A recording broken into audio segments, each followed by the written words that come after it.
Selamat pagi pemirsa, berjumpa lagi dengan saya Novanur Hibatullah dalam acara Budi Luhur Info untuk mengabarkan berita-berita yang teraktual dan terpercaya yang kami rangkum dalam Budi Luhur Info pagi ini.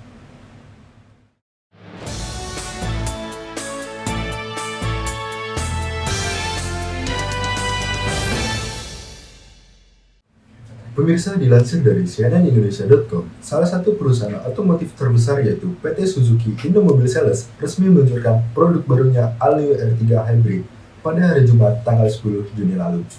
Dibekali teknologi pintar Suzuki Smart Hybrid, Aleo R3 Hybrid menjadi mobil elektrifikasi pertama di kelas Low Multi Purpose Vehicle atau LMPV yang diproduksi di dalam negeri.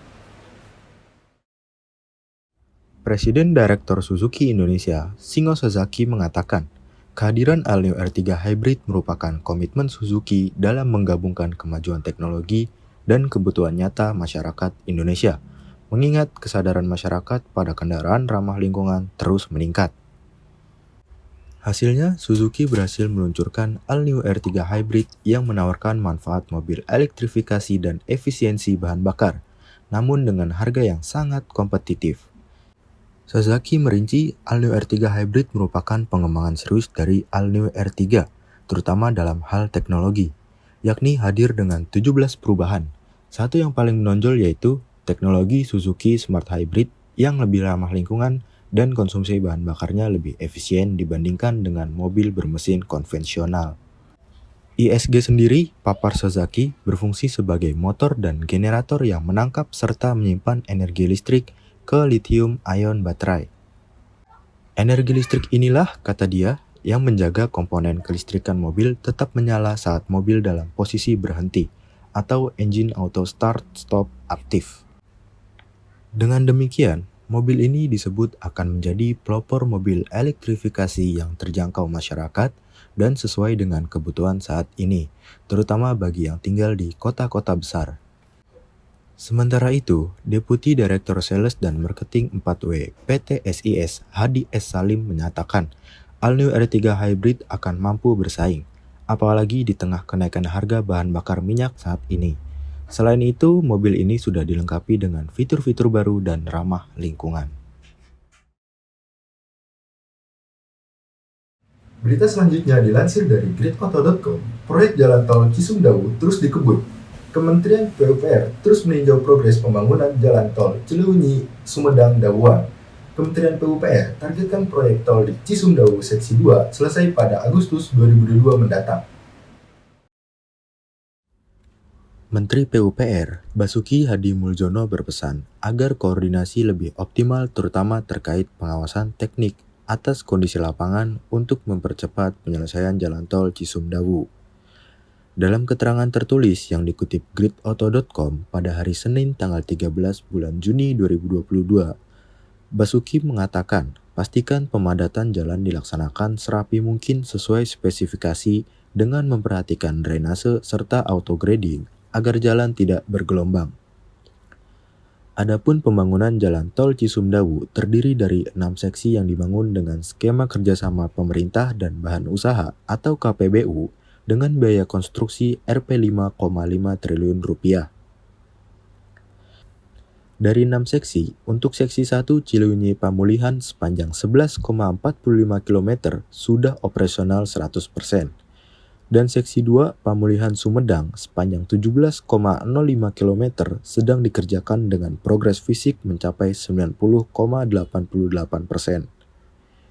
Kemudian seksi 3 sampai 6 dikerjakan oleh Badan Usaha Jalan Tol atau BUJT, yakni PT Citra Karya Jabar Tol atau CKJT. Untuk seksi 3 dari Sumedang ke Cimalaka sepanjang 4,05 km, konstruksinya telah rampung 100%. Pembangunan seksi 4 Cimalaka Legok sepanjang 8,20 km, konstruksinya sudah 44,76%. Dan seksi 5 Legok Ujung Jaya sepanjang 14,9 km, progres konstruksinya sudah sebesar 47,28%. Sementara untuk seksi 6 Ujung Jaya Dawuan, progres konstruksinya sudah 96,16%. Pemirsa, dikutip dari kompas.com, Tebet Ecopark, Jakarta Selatan, ditutup sementara mulai hari Rabu 15 Juni 2022 sampai dengan akhir Juni 2022. Sebagaimana tercantum di akun Instagram resmi Tebet Ecopark, Selasa 14 Juni 2022, penutupan dilakukan dalam rangka pemeliharaan taman sekaligus perbaikan fasilitas. Sejak diresmikan pada April lalu oleh Gubernur DKI Jakarta Anies Baswedan, Tebet Ecopark menjadi salah satu tempat wisata yang ramai dikunjungi masyarakat. Hal ini lantas menimbulkan masalah baru, termasuk keberadaan pedagang kaki lima atau PKL dan parkir liar di sekitar kawasan Tebet Ecopark. Dilaporkan Kompas.com pada hari Selasa, tanggal 14 Juni 2022, sejumlah PKL dan kendaraan bermotor yang diparkir bebas tampak memenuhi badan jalan hingga area trotoar. Padahal di sejumlah titik sudah ada spanduk peringatan larangan parkir. Warga yang melintas pun mengeluhkan keberadaan PKL dan kendaraan bermotor yang menutupi sebagian jalan, hingga membuat kendaraan lain sulit melintas. Sehubungan dengan hal ini, Wali Kota Jakarta Selatan, Munjirin, mendapat instruksi dari Gubernur DKI Jakarta Anies Baswedan untuk segera mengatasi masalah PKL dan parkir liar di kawasan Tebet Ecopark. Munjirin mengaku sudah dipanggil oleh Anies Baswedan ke Balai Kota DKI Jakarta pada hari Selasa, tanggal 14 bulan Juni 2022, guna mendapat petunjuk lebih lanjut mengenai permasalahan di Tebet Ecopark.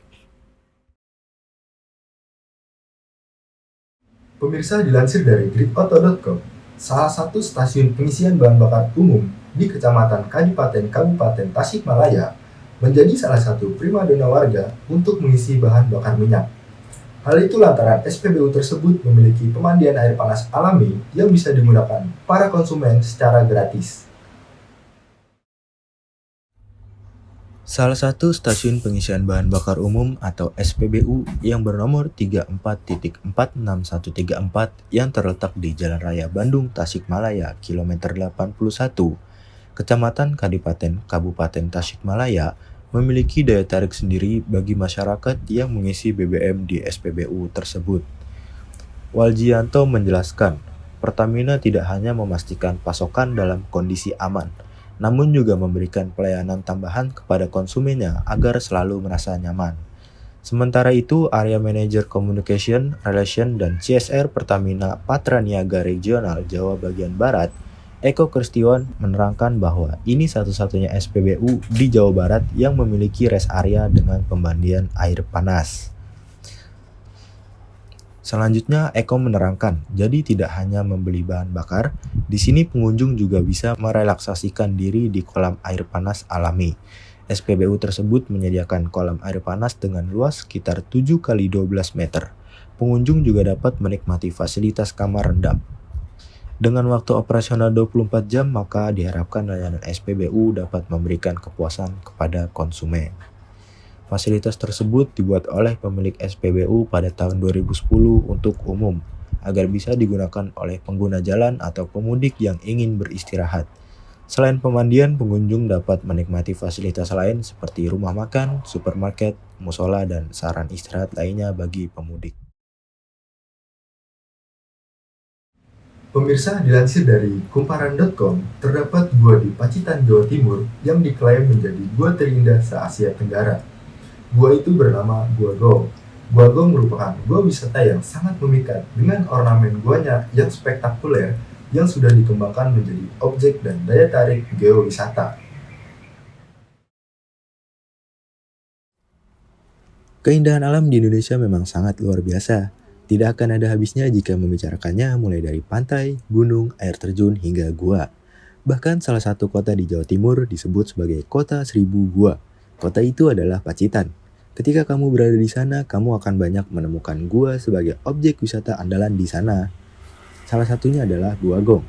Gua yang berada di Dusun Pule, Desa Bomo, Kecamatan Punung, Kabupaten Pacitan, Jawa Timur ini berjarak 37 km dari pusat kota Pacitan. Jika ingin berkunjung ke sini, para pengunjung bisa menggunakan kendaraan pribadi. Namun, harus berhati-hati karena jalan menuju guanya berkelok tajam dan memiliki jurang. Tetapi setelah sampainya di sana, tentu kamu akan dimanjakan dengan pemandangan indah dari gua tersebut. Gua yang diklaim sebagai gua terindah di Asia Tenggara ini membuktikan jika keindahan alam Indonesia sangat luar biasa. Saat masuk ke Gua Gong, para pengunjung akan disambut dengan stalaktit dan stalagmit yang indah, ditambah dengan penerangan warna-warni yang tentunya akan membantu para pengunjung menyusuri gua yang memiliki panjang 256 meter ini. Di ujung dari Gua Gong, ada sebuah ruangan yang berbentuk kubah sepanjang 100 meter dengan lebar 15-40 meter dan tinggi 10-30 meter ini menjadi salah satu alasan kenapa gua ini menjadi gua terindah se-Asia Tenggara. Untuk menyusuri seluruh gua ini akan memakan waktu 2 jam. Tetapi semua kelelahan itu akan terbayarkan dengan keindahan yang disajikan oleh Gua Gong. Gua Gong memiliki ruangan-ruangan yang bisa dikunjungi oleh para pengunjung selama berkunjung di sana.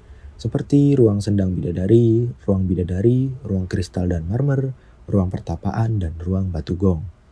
Bukan hanya menyajikan keindahan stalaktit dan stalagmit, menurut masyarakat setempat di sana terdapat mata air atau sendang yang berkhasiat untuk menyembuhkan berbagai macam penyakit untuk mereka yang mempercayainya.